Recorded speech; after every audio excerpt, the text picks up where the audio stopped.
নববর্ষের শুভেচ্ছাটা মানে কি? আমার আরো আন্তরিক ইচ্ছাটা আপনাদের জানাচ্ছি যে আপনারা সকলেই ভালো থাকবেন, সকলেই সুস্থ থাকবেন, সকলেই আনন্দ থাকবেন, ভালো ব্যবসায় ভালো করবেন, নিজের উন্নয়ন করবেন, আপনি এলাকার উন্নয়ন করবেন, এটাই ইচ্ছা আমাদের। এই জন্যে ভালো থাকার জন্য, সুস্থ থাকার জন্য, উন্নয়ন করার জন্য, ভালোভাবে পরিবার সংসারটা আপনার চালার জন্য আপনার সকলে সুস্থ থাকবেন। আজকে তৃণমূল কংগ্রেসের 25 দিবস 1998 সালে মমতা ব্যানার্জির নেতৃত্বে এই দলটা তৈরি হয়েছে। এই দল 1998 সালের জানুয়ারিতে মমতা ব্যানার্জির থেকে আমরা পালন করে আসতেছি। আমাদের এই পশ্চিমবাংলার থেকে নিয়ে শুরুটা একেবারে সুন্দরবন অত বড় এলাকা মমতা ব্যানার্জি আরম্ভ করলেন।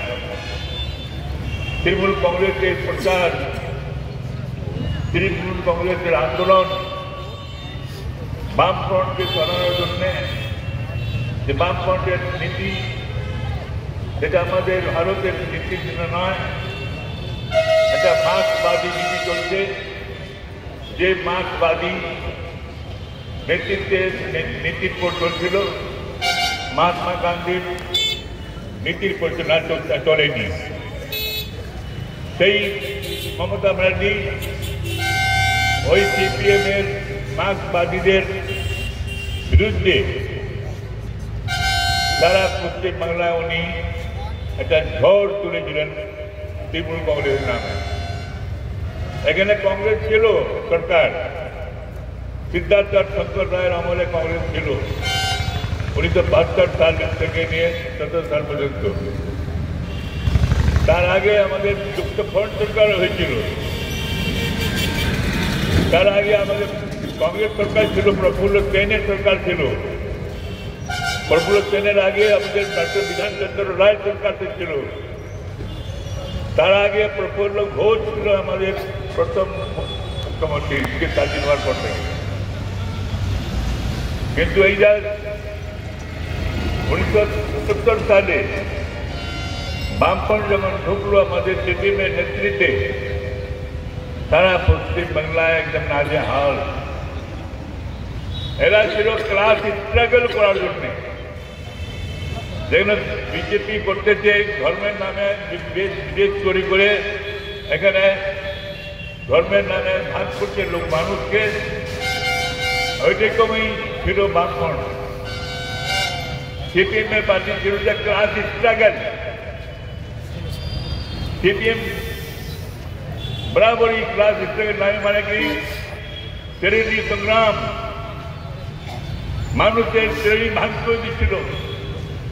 কেউ বড় না, কেউ ছোট না, এরকম কেউ বড় আছে, ভালো অবস্থা আছে, তাকে খেতে ছোট বোধ, তার সম্পত্তি কেড়ে নাও, তার জমি জায়গা নেয় নাও, তার দোকান থেকে দখল করে নাও, তার কারোবার দখল করে নাও, ইউনিয়ন তৈরি করে লাল ঝান্ডার ইউনিয়ন তৈরি করে বড় বড় কোম্পানিগুলো ঘেরাও করে দিত। অনেক দুধ মিল সব হাওড়া টাওড়া হুগলি পুলিশ তো বন্ধ হয়ে গেছিল এই বাম আমলে। অনেক বড় বড় ইন্ডাস্ট্রিজরা, শিল্পপতিরা এখানে অশান্তি থেকে এরা সব গুটিয়ে নিল এখান থেকে কারোবার বিজনেস, যেহেতু ওদের কারোবার ছিল পশ্চিমবাংলায়। বড় বড় কোম্পানিরা এখানে যে নতুন সরকার এসে গেছিল সিপিএম এর নেতৃত্বে, বামফ্রন্ট সরকার, ওরা এখানে এক একটা অত্যাচার দেখে ম্যানেজারকে ধরে ধরে মারবে, কোম্পানির মালিককে ধরে মারবে, এই অত্যাচার করবে। অনেক কোম্পানি এখান থেকে চলে গেল ব্যাঙ্গালোর, চেন্নাই, বিভিন্ন জায়গায় চলে গেছে। আর এখানে থাকলো না। আমি আমার নিজের সামনে যখন আমি উত্তরকালে আসছিলাম, প্রথম এখানে হয়েছিলাম উত্তরকালে, আমরা আগে দাদা আফাক চৌধুরী ছিলেন, যিনি ডাক্তার বিসিরাজ চন্দ্রের সঙ্গে মিলিয়ে আমাদের এই চোপড়া থেকে নিয়ে কর্মী পর্যন্ত এলাকাটাকে পশ্চিমবাংলায় স্বাধীন করেছিলেন। উনি আফাক চৌধুরী আমার দাদা ছিলেন তখন আমার আগে। তখন প্রথম যুক্ত ফ্রন্টে ছিলেন হিসাবে উনি, আর সেকেন্ড যুক্ত ফ্রন্টে আমি আসি। তারপর আবার কংগ্রেস সরকার আসলো, আর তখন আমি ছিলাম। তারপর ৭০ সাল থেকে এখন আমাদের বাম সরকার ৩০টা বছর থাকলো বাম সরকার, 34 years, নট এ জোক। অনেক কিছু পরিবর্তন আছে। একটা ছেলে কালকে জন্ম নিয়েছিল, তার বড় লেখা হয়ে গেল এই 34টা বছরের মধ্যে। কি মাত্রগুলি ছিল ওদের, কি অত্যাচার করতো গ্রামে গ্রামে, কারো সাহস ছিল না কারো সঙ্গে হাত মিলাবে। আমি যে এলাকায় যখন যেতাম আমার এলাকায় যদি কোনো লোক আমার সঙ্গে হাত মিলাতো, তো ওর বাড়িতে যা অত্যাচার হতো যে তুমি করিম চৌধুরী এমএলএ কংগ্রেসের এমএলএ তুমি কেন হাত মিলাতে, অত্যাচার হতো আগে। এই যে ভক্তি অঞ্চলে গাড়ি অঞ্চলে বলে গেলে যখন যাচ্ছিলাম, লোকগুলো আসছে কেউ সালাম করতে পারতো না। ক্যামেরে যা যাচ্ছে আমাদের করিম চৌধুরী আছে যে সালাম করি, সালাম করার সাহস ছিল না তাদের। এই বাম সরকার ছিল এরকম রাজত্ব, সন্ত্রাসের রাজত্ব, অত্যাচারের রাজত্ব চালিয়ে গিয়েছিল। তারই বিরুদ্ধে মমতা ব্যানার্জি আমাদের লড়াই করেছিল। কংগ্রেস লড়াই করছিল, কিন্তু কংগ্রেসের ছিলই না যে মানুষকে অ্যাট্রাক্ট করতে পারে, মানুষের মনকে জয় করতে পারে। মানুষের মন জয় না করলে কোনো আন্দোলন সফল হয় না। মমতা ব্যানার্জি বিচারে অনেক দিন তো লড়াই করে আসতেছিল, কংগ্রেসের সঙ্গে যখন ছিল তখনও উনি যুব প্রেসিডেন্ট ছিলেন অল ইন্ডিয়া তৃণমূল কংগ্রেসের। এখন কোচবিহার থেকে যখন চলে আসছিলেন এখানে, তখন আমি ওনাকে এখানে আটকালাম 1994 সালে। 1994 সালে ওনাকে আটকালাম এখানে, বলেছিলাম যে মমতাজি আমার কোর্ট ময়দানে আপনার জন্য মিটিংয়ে আয়োজন করা হয়েছে, আপনি এখানে ভাষণ দেবেন। আমি তখন কংগ্রেসের এমএলএ, উনিও তৃণমূল উনিও কংগ্রেসের আমার যুব প্রেসিডেন্ট, যুব কংগ্রেসের প্রেসিডেন্ট ছিলেন উনি, অল ইন্ডিয়া কংগ্রেসের যুব কংগ্রেসের। উনি আসছেন, আমি এখানে এখানে মিটিংয়ে আমি জনরল সাহেবকে বলেছিলাম যে আমাদের সামনের দিনের মুখ্যমন্ত্রী মমতা ব্যানার্জি, তখনই বলেছিলাম মমতা ব্যানার্জি মানুষে বসেছিল একটা ছোট মেয়ে, তখন ছোট মেয়ে উঠে জনরল সাহেব মমতা ব্যানার্জিকে বলছিলাম যে মুখ্যমন্ত্রী আমাদের হবে। তারপর মিটিং দিয়ে এখানে লোক বহুত ছিল আমাদের, কারণ যে মমতা ব্যানার্জি তখন নাম কুচবিহার, জলপাইগুড়ি, আলিপুরদুয়ার লোকের লোক ঢল নাম ছিল। যেখানে মমতা ব্যানার্জির মিটিং হতো তো লোক হতো, যে ইন্দিরা গান্ধীর মিটিংয়ের লোক হতো না। তখন লোকের মধ্যে একটা বিশ্বাস এসে গেল যে আমাদের পশ্চিমবাংলার নেতৃত্ব দেওয়ার মতো নেত্রী জন্ম নিয়েছে, এটা হলো মমতা ব্যানার্জি। এটা আমরা দেখলাম। এখানে মিটিং শেষ করার পর উনি ওনাকে নিয়ে গেলাম আমার বাড়িতে। আমার বাড়িতে ছোট মোটো ঠান্ডা হয়ে গেছিল, খাওয়া দাওয়ার পয়সা খালি আমাদের বিনিয়োগ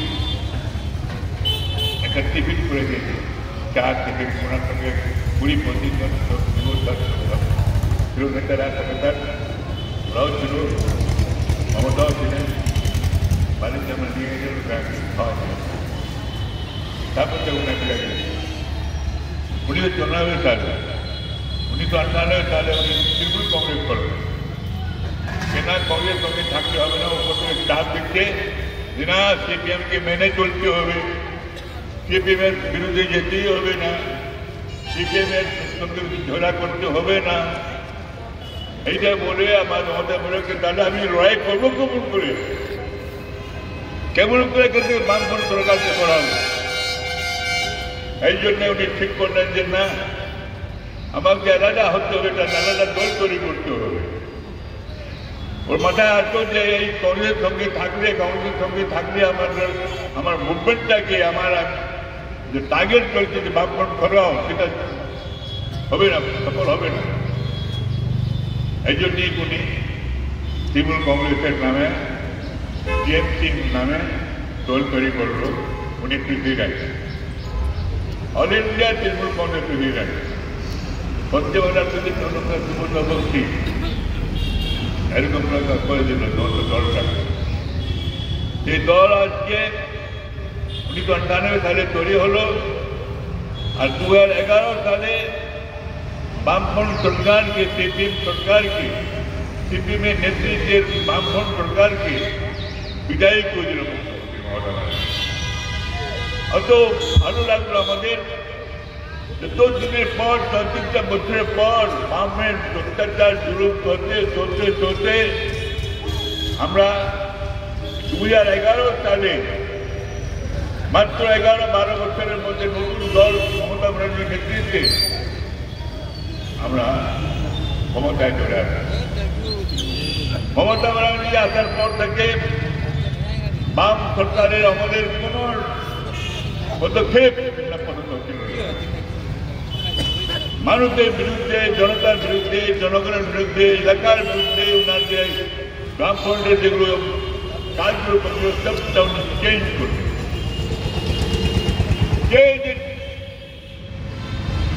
এখন আমার সরকার আছে, আমি মমতা ব্যানার্জি তৃণমূল কংগ্রেস, আমার সরকারের নাম হবে মা মাটি মানুষ সরকার।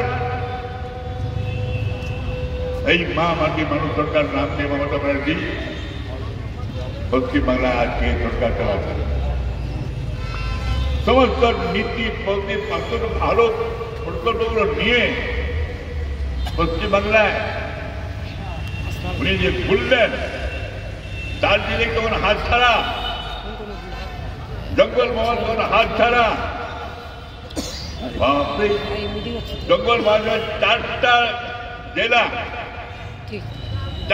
জেলা জঙ্গলমহল, যেখানে অফিসরা ঘুরতে পারতো না, ছাত্রীরা স্কুলে যেতে পারতো না, কলেজে যেতে পারতো না, পুলিশ কর্মীরা থানাতে লুকিয়ে থাকতো। বলে মাওবাদীর রাজ, মাওবাদীর সন্ত্রাস, মাওবাদী বন্দুক লড়াই, বোমার লড়াই, পুলিশের সাহস হতো না যে বাইরে যায় থানা থেকে, বিডিও অফিসে কেউ আসতোই না, রেশন অফিসে কেউ যেতেই না, রেশন দোকানে কেউ যেতেও না। এরকম সন্ত্রাস ছিল 4টা জেলায়, বীরভূম, বর্ধমান, বাঁকুড়া আর পুরুলিয়া। এই 4টা জেলায় যে সন্ত্রাস ছিল মাওবাদীদের, তখন মানুষের সরকারই নেই। তখন বুদ্ধদেব ভট্টাচার্য সরকারে আছে, তখন কোনো ক্ষমতা ছিলই না এইগুলো জেলায় ঘোরাঘুরি করবে, এইগুলো জেলায় ঘোরাঘুরি করবে, তাদের ক্ষমতা ছিলই না। কোন মন্ত্রী আসতেই পারত না, ওদিকে গেলে ঘেরা করে নিত, বন্ধুকে গুলি মেরে যেত। এই জন্য মন্ত্রীরাও যেত না, এমএলএরাও লুকিয়ে থাকতো, পুলিশরাও নিজের থানায় লুকিয়ে থাকতো, আর সমস্ত মাওবাদীরা করে বেড়াত। আমাদের এই দেখেছি এই মমতা ব্যানার্জি সরকার আসার পর থেকে সমস্ত লোক পাল্টে গেল একেবারে। দিল্লির দার্জিলিং এর যেখানে চলছিল গুর্খার ল্যান্ড দাবি নিয়ে আন্দোলন, বিমল গুরুংয়ের নেতৃত্বে তারা স্যান্ডেল করে গেল,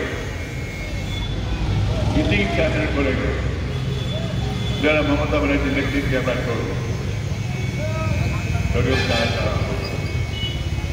দার্জিলিং এখন অ্যাটমসফিয়ার যেখানে লোক টুরিস্টরা যে পর্যটকরা আসতো দিল্লি থেকে বিদেশ থেকে আসতো পর্যটকরা অস্ট্রেলিয়া থেকে সুইজারল্যান্ড থেকে কোথাও থেকে ওরা আসতো দার্জিলিং দেখতে দার্জিলিং হচ্ছে হিমালয়ের চটিতে এভারেস্ট দেখতে এখানে তো ওই টুরিস্টরা বন্ধ হয়ে গেছিল দার্জিলিং অশান্তি থেকে মমতা সরকার আসার পর থেকে ওই অশান্তি শেষ সমস্ত টুরিস্টরা দিল্লি থেকে আসার পর আবার দার্জিলিং যে ডিপেন্ডেন্ট পুরোপুরি এটা চা বাগান আর একটা আমাদের এই টুরিস্টদের পর্যটকদের উপর নির্ভর পর্যটকরা আসছে তাদের যে ওরা খাওয়া দাওয়া করাবে তাদের হোটেলে রাখবে তাদের যে টুরিস্ট গাইড হয়ে দেখাবে সমস্ত লোকেরা রোজগার থাকতো আমাদের পর্যটকদের পথের উপরে ওইবার আমার সমস্ত পাহাড়ি বাসীরা কান্তিরা সবাই আবার কিন্তু যে আন্দোলনকে ওদের এই পর্যটকদের নিয়ে কিন্তু থাকে এইদিকে জঙ্গলমহল এরকম যেখানে কারো ক্ষমতায় ছিল না তোমাদের দেওয়া জঙ্গলমহলে কারো মমতা ব্যানার্জি আসার পর থেকে জঙ্গলমহলের যেমন মমতা ব্যানার্জি এনায়ন করলেন মমতা ব্যানার্জি ঘোষণা করলেন ভাই আপনারা হাতিয়ার ফেরিয়ে দিন আপনাদের যে অস্ত্র শস্ত্র হাতে দিয়েছে থানাতে জমা দিয়ে দিন আপনাদের কি দাবি আছে আমাকে বলুন আমি পূরণ করবো আমি মুখ্যমন্ত্রী পশ্চিম বাংলার এটা বলেছিলেন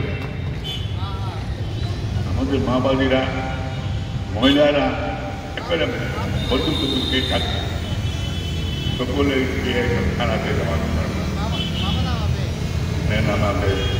আমার রোজগার নেই মমতাদি আমাদের পেটে ভাত দেয় আমাদের পেটে ভাত দেন মমতাদি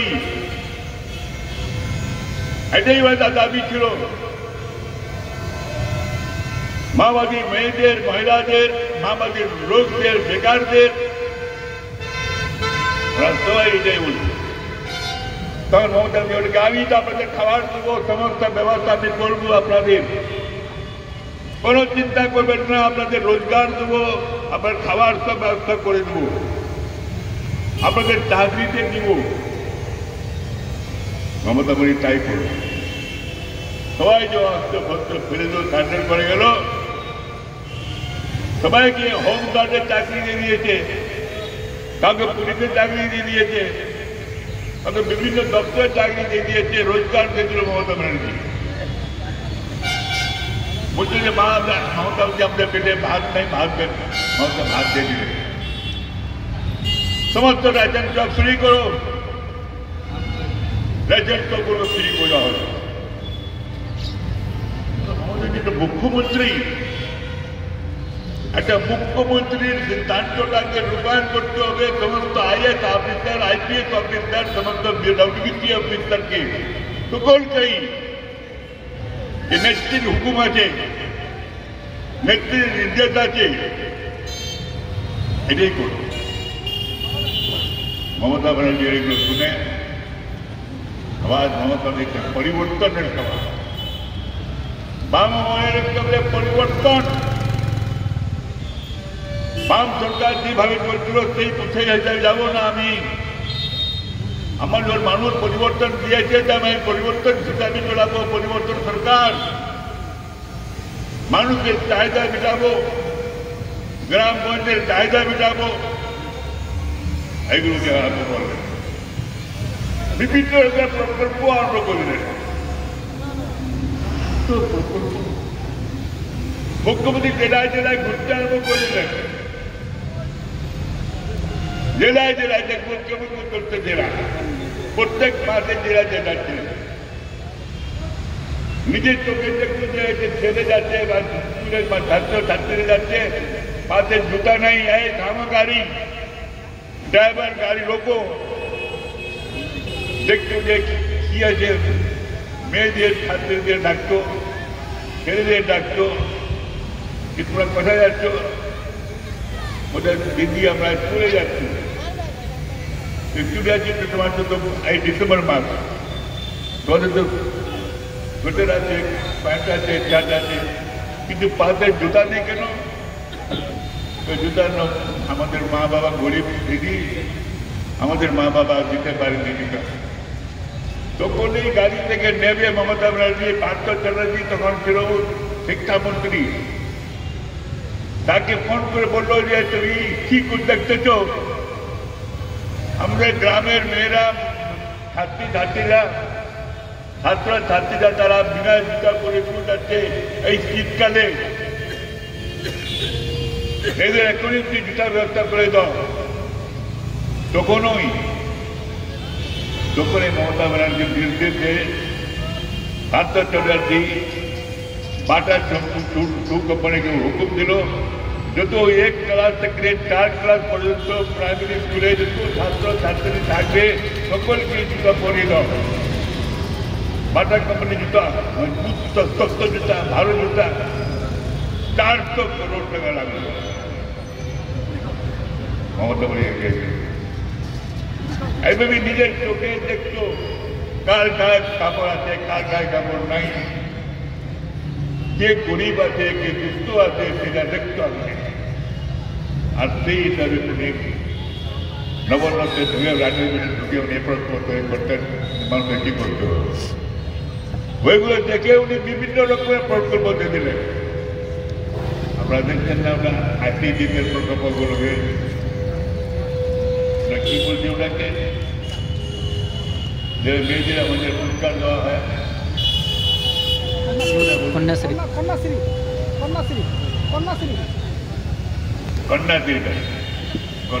ছিল রূপশ্রী ছিল কন্যাশ্রীটা দিয়েছিল যে লেখাপড়া আরো করবে 16 বছরের মধ্যে বিয়ে করবে না 18 বছর পাস করো টাকা পাবে আরো লেখাপড়া করো তাই করে রূপশ্রী রাখা হলো যাদের বিয়ে হবে গরিব মা বাবারা বিয়েতে টাকা দিতে পারত না আমরা কাজও করতাম টাকা পয়সা দিতাম ওইটা বলতাম যে রূপশ্রী করেছিল কে তাদের মা বাবারা কার্ড শেখাবে বিয়ের আর সেই 25,000 টাকা পাবে ওইরকম বিভিন্ন রকমের এখন তো আমাদের লক্ষ্মী ভাণ্ডারের টাকা এখন 12 লক্ষ মহিলাকে দিচ্ছে আর তাই 16 লক্ষ মহিলাকে দিবে এই লক্ষ্মী ভাণ্ডার এখন মমতা ব্যানার্জি নিজের আবাস বাংলা আবাস করে দিয়েছেন দিল্লিতে আবাস বন্ধ করে দিয়েছে মোদী সরকার আবাস যোজনা বন্ধ করে দিয়ে পশ্চিমবঙ্গে দিচ্ছে না আমাদের মমতা ব্যানার্জি আবাস যোজনায় পশ্চিমবঙ্গ আবাস যোজনা লোকের নিজের পয়সায় নিজের তহবিলে পশ্চিমবাংলায় নিজের তহবিল থেকে এখন ঘর দিচ্ছে প্রত্যেকটা জেলায় ঘর দিয়েছে এখন এরকমই আমাদের বিভিন্ন রকমের প্রকল্প দিয়ে মানুষের চাহিদা মানুষের দাবি মিটাচ্ছে মমতা ব্যানার্জি আজকে এই সরকার বিকল্প কেউ নাই কেউ বিকল্প নাই আর বিজেপি দেখে নিল যে এখানে 50টা 60টা থেকে বিজেপির এমএলএ হবেই না মমতা ব্যানার্জি এখন 215-20টা এমএলএ মমতারই হবে তৃণমূল কংগ্রেসের যেহেতু সুস্থভাবে চালাচ্ছে সেকুলার ভাবে চালাচ্ছে কোনো জাত পাতের ধর্মের নামে কোনো ঝগড়াই নেই কোনো রকমের বড় ছোট ঝগড়াই নেই কে গরিব কে বড় সিপিএম করতো সেটা নাই কিন্তু এখন আমাদের এই সরকারটা বিকল্প সরকার আর নাই কেউ যদি বিজেপি আবার লড়বে তো ওই 50টা এমএলএ হবে তার থেকে বেশি হবে না কংগ্রেস সিপিএম আর ফিরে আসবে না মমতা ব্যানার্জির দিকেই মানুষের সবার লক্ষ্য মমতা ব্যানার্জিরই সঙ্গে থাকবো আমরা মমতা ব্যানার্জি সেইভাবে আমাদের দাঁড়াচ্ছে আমি সেইভাবে আমরা থাকবো এটাই মমতা ব্যানার্জির নামে চলবে। মমতা ব্যানার্জির লোকের একটা বিশ্বাস আছে যে উনি যা আমাদের মুখ্যমন্ত্রী যেটা সরকার করার পর থেকে আজ 14 বছর হয়ে গেল, আজ 14 বছর পর পর্যন্ত উনি চালাচ্ছেন খুব ভালো চালাচ্ছেন। মাঝখানে বিজেপি বা বিরোধী দলেরা অনেক রকম আন্দোলন করে দেয়, নিজেই ঝগড়া সৃষ্টি করে দেয়, খিচে ঝগড়া করবে। আমরা বলছি নাকি খিচে ঝগড়া করে খিচে ঝগড়া করে ওরা, এটাই করতো আমাদের সরকারকে বদনাম করা যায়। কিন্তু মমতা ব্যানার্জি ধৈর্যশীল, কারো কারো কথা বলতেন না, প্রশাসনকে একেবারে হাতে হাতে রাখছিলেন যে কোনো রকম আপনারা হাত ছাড়া করবেন না, আন্দোলন করতে যারা বিরোধীরা করুক, কাউকে বেশি মারামারি করবেন না, তারপর কাউকে জেনে দেবেন না, কাউকে বন্ধ করবেন না, কাউকে হ্যারাস করবেন না, ছুট দিয়ে দিয়েছে। আমার সরকারের বিরুদ্ধে বলছেন তো থেকে বলেন যা বলেন, আমি তো উত্তর দিচ্ছি, মানুষ দেখছে, মানুষ জানছে। 100-র মধ্যে 4টা 5টা 10টা লোক হতে পারে আমার বিরুদ্ধে, কিন্তু বাকি 80-90% মানুষ আমার সঙ্গে আছে, মমতা ব্যানার্জির সঙ্গে আছে। এটা মমতাজি দেখিয়ে দিচ্ছে সবাই সকলকে। ওনার নিজের কার্যকলাপে না, যে নীতিতে বুদ্ধিতে নিজের চিন্তাটা হারায়। মাঝখানে আর আমাদের নেতারা যা আছে, কেউ কেউ উল্টা পুল্টা কিছু বলে দেয়, আমাদের ধমাকে দেয়, চমৎকার উল্টা পুল্টা কোথা কেউ বলবে না। আমার দলের মধ্যে যারা আছো, কেউ কেউ মন্ত্রী, কেউ কেউ এমএলএ, কেউ কেউ এমপি, কিছু ভাবতে যে আমাকে কিছু বলবো তাকে বড় নেতা হব, আমাকে বড় নেতা হিসাবে মানা হবে, ওইরকম বলে আমার সমস্ত পশ্চিমবাংলার মানুষের মধ্যে একটা বিরোধী দলের সুযোগ পেয়ে যায়। উল্টা পুল্টা বিরোধী দলরা আপনার অ্যাটাক করে, মমতা অ্যাটাক করে, বন্ধ করেন আপনারা। যত বড় নেতা আপনারা হয়ে যান আমার দলের মধ্যে, অন্যায় কথা বলতে আমি দেব না আপনাদের, কোন রকম অন্যায় কথা আপনারা বলবেন না। আমাদের দল যেটা সিদ্ধান্ত নিয়েছে বা চালাচ্ছে সেভাবে চলতে হবে। কারো এখানে মতো মাত্রাবলী চলবে না। এখান থেকে নিয়ে জেলাগুলো পর্যন্ত, ব্লকের পর্যন্ত, সব জায়গায় যারা তৃণমূল কংগ্রেসের মন্ত্রী আছেন তারা আপনারা বেশি বাড়াবাড়ি করবেন না, নিয়ন্ত্রণে থাকবেন, আইন মেনে চলবেন, তারপর অত্যাচার করবেন না, জুলুম করবেন না। কিছু হচ্ছিল আগে তৃণমূল কংগ্রেসের কিছু নেতারা বাড়াবাড়ি করছিল, তাদের বিরুদ্ধে অ্যাকশন হয়েছে, তারা দুর্নীতি করে তারা জেলে আছে, হয়েছে অ্যাকশন। কিন্তু মমতা ব্যানার্জি কারো জেলে যায়নি। যারা দুর্নীতি করবে, যারা অত্যাচার করবে, যারা জুলুম করবে, যারা বাজে কাজ করবে, যারা অন্যায় করবে, তাদের পাশে আমি নাই। আমার দলের লোক হলে কি হবে? এটাই মমতা ব্যানার্জি, এটাই মমতা ব্যানার্জি আছে, যার বুকে আদর্শ আছে। যে দলে আদর্শ নাই, যে নেত্রীর আদর্শ নাই, সে দেশ করতে পারে না, সে নেত্রী যে কাজ চালাতে পারে না। আদর্শ খুব দরকার। আমি ওইটাই বলছিলাম, তাই ওখানে বাংলাদেশে আরম্ভ করে দিতে ঝামেলা। ওখানে বলে সংখ্যাগুরু আছে মুসলমানরা, ওখানে তাড়িয়ে দিয়েছে ওখানে হাসিনা শেখকে, এটা ইলেকট্রাল গভর্নমেন্টের মধ্যে করেছে সরকার দিয়ে। ওখানে জামাতি ইসলামী নাম করে একটা দল, একেবারে মৌলবাদী, যাকে ওরাকে একটা কন্ট্রোপন্থী, তারা একদম বিভ্রান্তি করে সমস্ত বাংলাদেশ তাকে আগুনায় দিয়েছে। ওখানে সংখ্যালঘু হিন্দুরা আছে, তাদের অত্যাচার আরম্ভ হয়ে দিয়েছে, মন্দির ভাঙছে আর লুটপাট করতেছে, ঘর ভাঙচুর করছে। এইগুলো কান্না করে ডেলি আমরা কাউকে দেখি, ডেলি টিভি দেখি, ঘিরতে লাগছে আমাকে।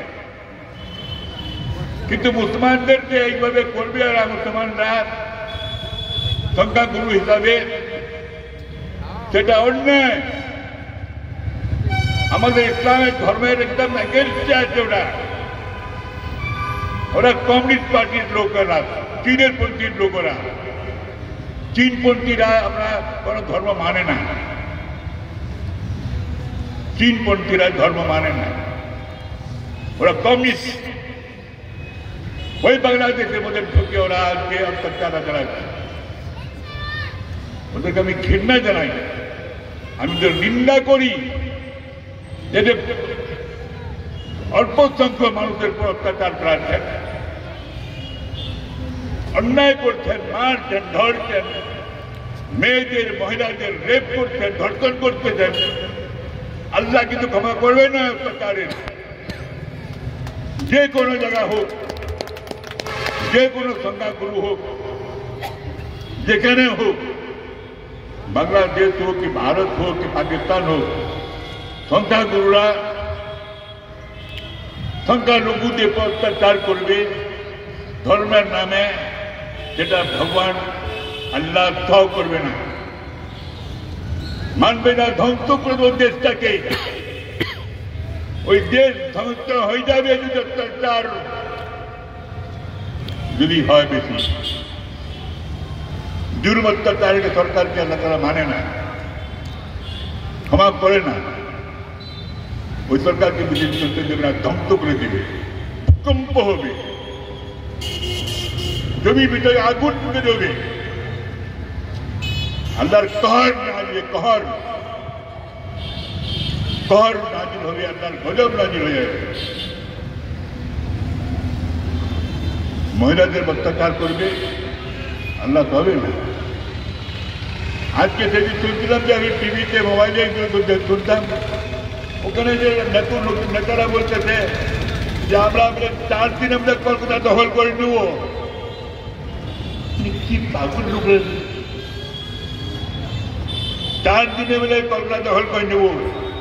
আমি আমাদের লোকগুলো বললাম, ও বলতে যে 4 দিন বলছে না। আর আমি আজকে দিল্লি ক্ষমতা থাকলে আমি 4 ঘন্টা ঢাকা সহ পাড়া বাংলাদেশকে নিয়ে নিতাম। আমি 4 ঘন্টার মধ্যে বাংলাদেশকে, ঢাকাকে ভারতে সামিল করে নিতাম, শত্রু দেশে হিসাবে রাখতাম না। যদি আমি ক্ষমতা দিল্লি থাকতাম, মমতা আমাকে সরকার যদি থাকতো দিল্লিতে, আমি ওইটাই বলছি। অত বড় সাহস তারা ছোট। ওই একটা কাহিনী শোনাচ্ছি না, একটা কুয়োতে একটা ব্যাগ উপরে খুঁজে বেরোলো, উপরে যে বেরোতে দুধেরে বা বিরাট পৃথিবী। আমি তো কুয়ার ভিতরে ছিলাম, তো কিছু দেখাই গেল না। আর কুয়া থেকে বেরোতে যে বিরাট পৃথিবী আছে, ও দেখলো বা আমি একটা রাজা। ও যে আস্তে আস্তে জম্পক করে গেল, ওদের দিকে হাতি আসছে, ওদের দিকে একটা হাতি আসতেছে। ওই ব্যাংকটা যাচ্ছে কুরকুরি ব্যাংক, ওই করে ফুলতে আরম্ভ করলো, নিজের বলতে আমি তোমাকে বেশি বড়, এরকম ফুলতে আরম্ভ করেছিল। আর হাতির আস্তে আস্তে আসে ওর পা, তারপরে ফাট করে ফাটাই, ফাট করে ওই ব্যাংক ফাটে গেল। ওই যে কুরকুরি ব্যাংক অত সাহায্য হারিয়ে গেল। ওই লোকেরা ওই 4 দিনের মধ্যে কলকাতা দখল করে নিবে। ওই যে আমি বলছিলাম যে আমি 4 দিন কেন, ওই 4 ঘন্টা ঢাকায় দখল করে নেবো, তারা পশ্চিম বাংলাদেশকে দখল করে নেব, দখল করে ভারতে সামিল করে দেব। আমি তো খুব দুঃখের ব্যাপারে বলতে চাই, একজন দেশ তো ভাগ হয়েছিল, খবর ঠিক হয়নি। তখনকার নেতারা ভুল বুঝেছিল, 2 জাতির নামে, 2 ধর্মের নামে দেশ ভাগ হয়ে গেছিল। এটা ভালো হয়নি। আমাদের কি করবো, সব লোক চাইছিল, তখনকার লোকেরা ওইরকম চাইছিল, ভাগ হয়ে গেছে।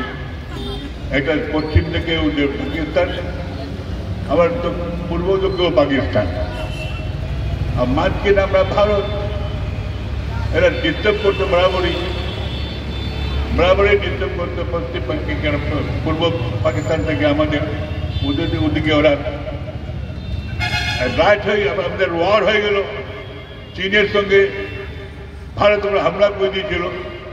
চীন ভারতের সঙ্গে একটা সম্পর্ক তৈরি করেছিল। সে চীন কি করত, ভারতকে দখল করার জন্যে বিভিন্ন জায়গায় ঢুকে পড়ত। জওয়াহরলাল নেহরু তখন প্রধানমন্ত্রী, আটকাতে তো সব জায়গায়, যেখানে যেখানে যে পোস্টগুলো আছে মিলিটারি বিএসএফ পোস্ট, আর্মির পোস্টগুলো যেখানে আছে সেখানে চিনি পোস্টগুলো ঢুকে আসছিল। বলতে হিন্দি চিনি ভাই ভাই পিছিয়ে হাঁটো পিছিয়ে হাঁটো, এরকম করে করে আমাদের ভারতে ঢুকে আসছিল ওরা। তখন আর্মিদের নিজের জন্য চীনের সঙ্গে যুদ্ধ আরম্ভ করে দেয়। তখন চীনের যুদ্ধ আরম্ভ করল 1962 সালে। এই বর্ডার এরিয়াতে শত্রুদের থাকলে আমরা অসুবিধা হবেই। এই যে বাংলাদেশ যখন এখন বাংলাদেশ হয়েছে, আগে পাকিস্তান ছিল। 71 সালে আমাদের ওখানে মুজিবুর রহমান এরা মুক্তিযুদ্ধ আরম্ভ করেছে, না পাকিস্তানের সঙ্গে আমরা থাকবো না। মুক্তিযুদ্ধ আরম্ভ করে পাকিস্তানের সম্পর্ক ভেঙে ওরা এখানে যুদ্ধ আরম্ভ করে দিল। এখানে ওদেরকে আমরা স্বাধীন থাকতে চাই, স্বাধীন বাংলা থাকবে এখানে। এই মুজিবুর রহমানের নেতৃত্বে আন্দোলন করলো, সেখানে আমাদের ভারত সরকার মদত দিল, ইন্দিরা গান্ধী মদত দিল। ওদিকে ভিতরে চীন ওদের পাকিস্তানের সমস্যা ছিল। এই ভারত সরকার আমাদের ইন্দিরা গান্ধীর নেতৃত্বে এখানে সমর্থন বজায় রাখে। এখানে মুক্তির যোদ্ধাদের সঙ্গে থাকলো আমাদের ভারতের সরকার। এই সমস্ত বর্ডার কোচবিহার থেকে নিয়ে একেবারে আমাদের হিলি ওদিকে সুন্দরবন, চারদিক দিয়ে 4 কোটি মানুষকে খাওয়াতে হতো দিদি।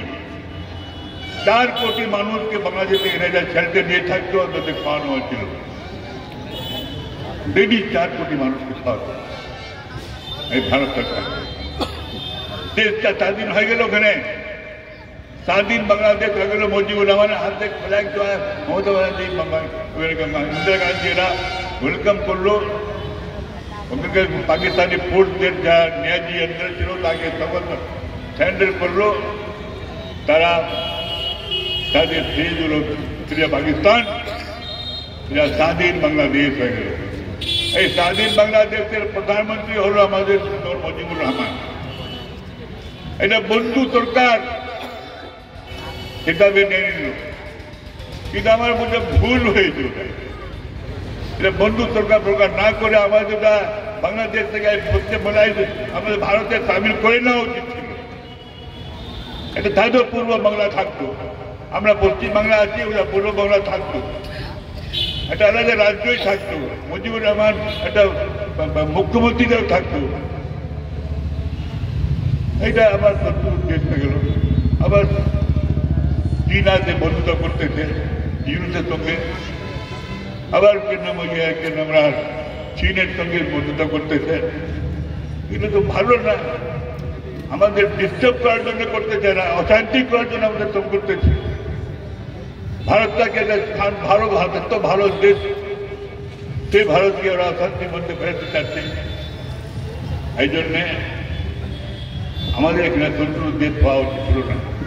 যদি থাকে যা বন্ধু দিদার থাকবে, নাহলে শত্রু দিদার থাকলে আমাদের বারবার এখানকার সমস্ত ভোটের মানুষদেরকে হয়রান হইতে হবে।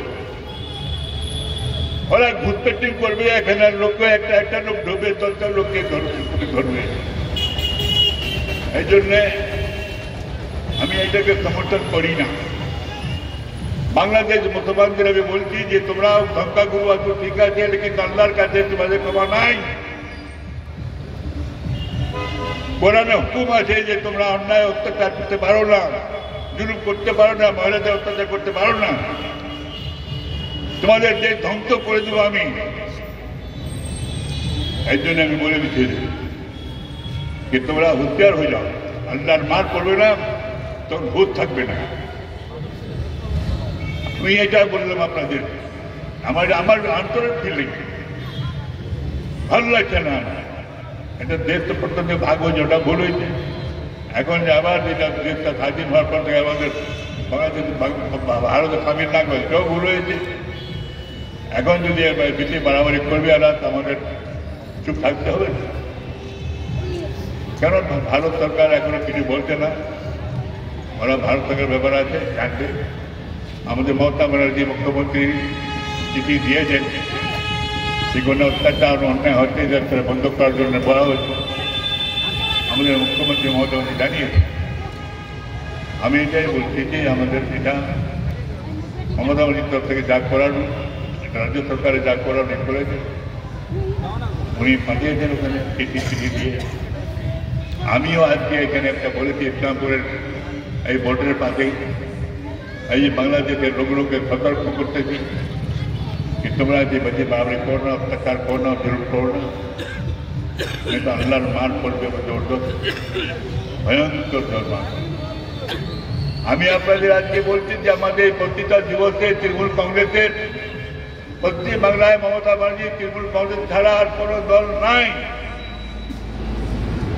বিজেপি যত আপনারা পাম দিয়ে তৈরি করেন, বিজেপি পাস করে যাবে, কিন্তু 50 থেকে উপরে হবে না।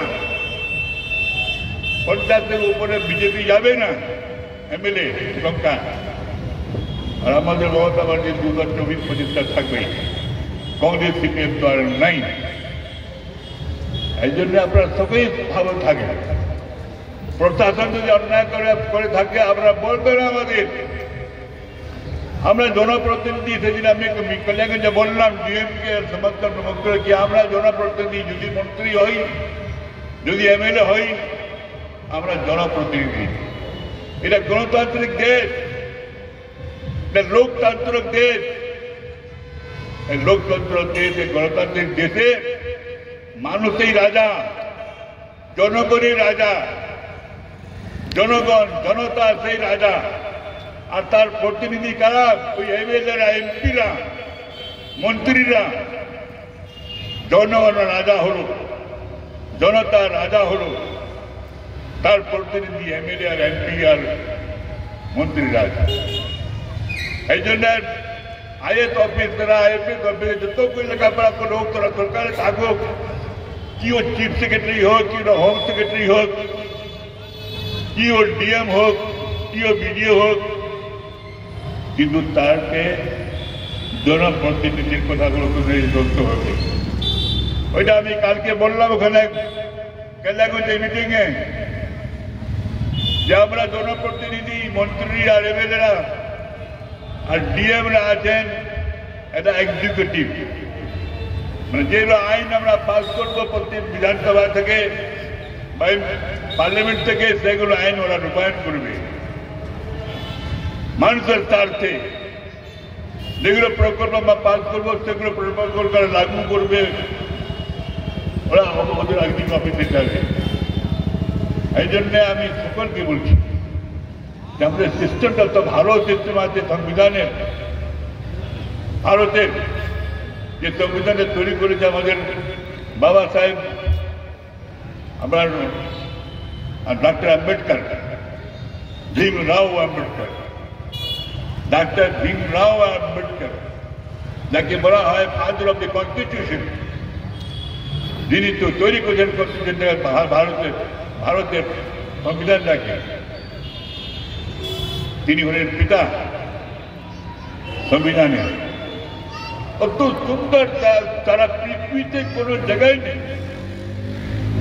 কোন শ্রেণী মানুষকে বাদ দেওয়া হয়নি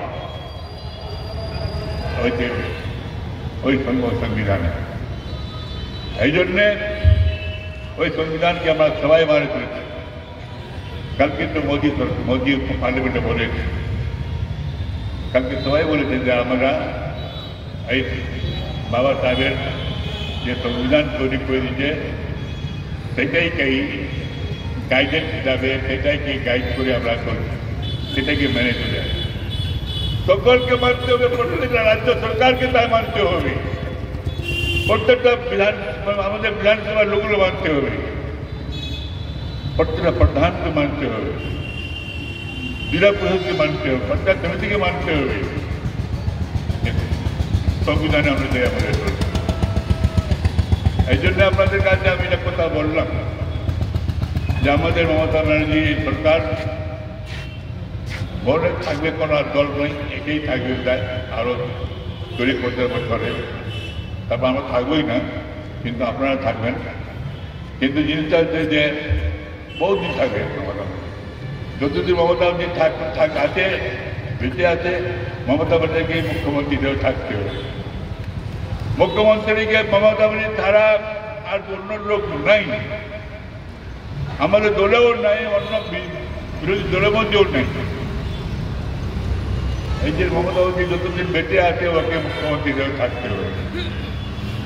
তারপর আমাদের কি হবে জানবে না, দল ঠিক করে দিবে, মমতা ব্যানার্জি বলে দল ঠিক করে দিবে, দল যা বলবে তাই করবে। ওই জন্য আমি বলছিলাম এটা শেষ। আজকে একটা আমাদের দিন আছে